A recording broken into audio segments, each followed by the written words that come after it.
Hey guys, a few days ago I broke down and did what I said to myself and maybe to other people what I would not do, which was I bought a issue of Avengers versus X-Men, AVX, and I kind of enjoyed it, although I certainly see the flaws in it. And I heard a lot of people saying this was a good jumping on point and the story had improved here, and I think they're probably right. I did read a free digital copy, thanks to Captain Cummings, of issue number 3, and that wasn't bad, but this seems like a big improvement over that. And the art maybe is more fitting for the kind of story. My take on it is they're doing superheroes as big and mythological as they can, so it kind of makes sense when these 5, although terribly named Phoenix 5, become like gods, because it's kind of a big mythological story. Maybe the flaw of a big mythological story is it doesn't feel very personal. It doesn't grip you on a personal level. But the artwork really goes well with my little mythological kind of take on it.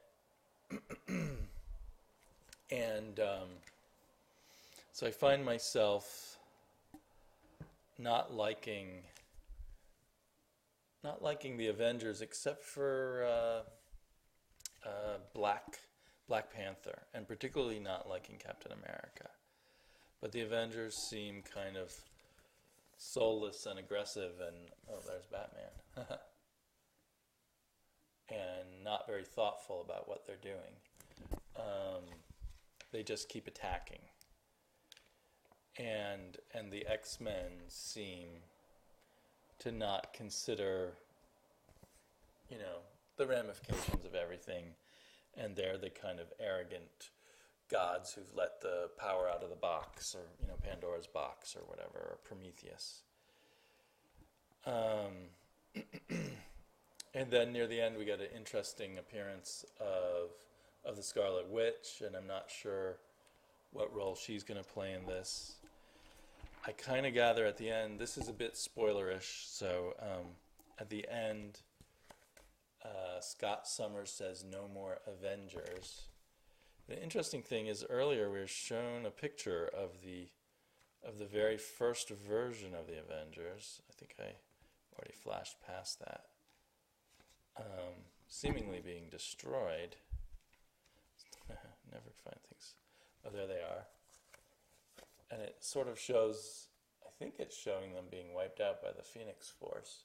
I almost wonder if there's going to be time travel or what's going to happen next, so it does have me kind of curious.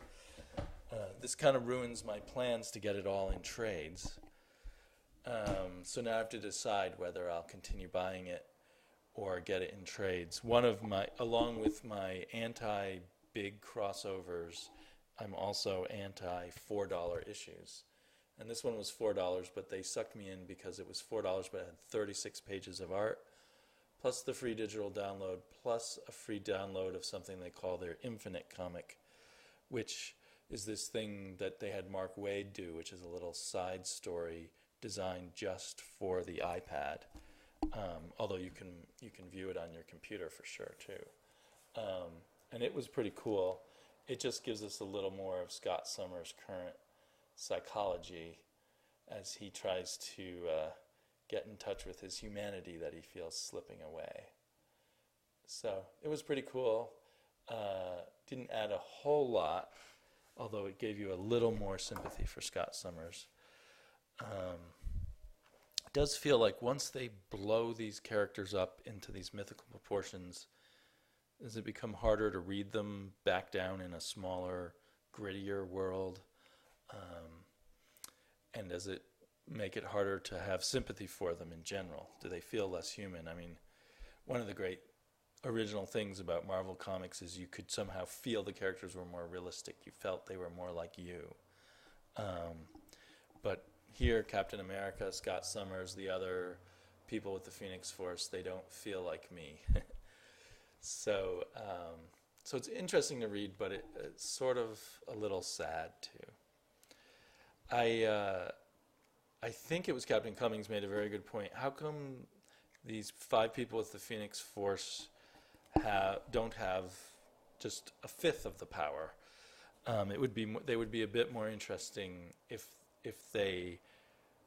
their sharing of power and their limited access to the power was more of an issue.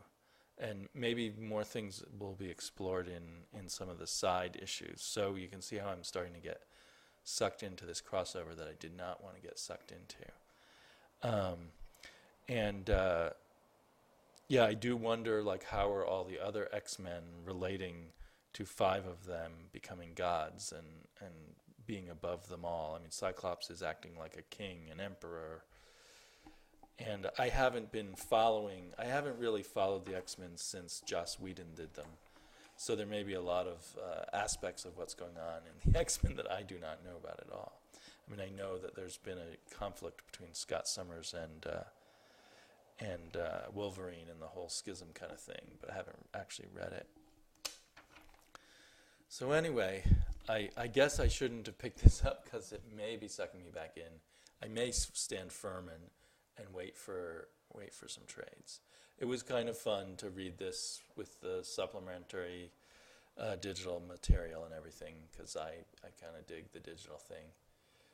So anyway, that's my short take on Avengers vs. X-Men. Talk to you all soon.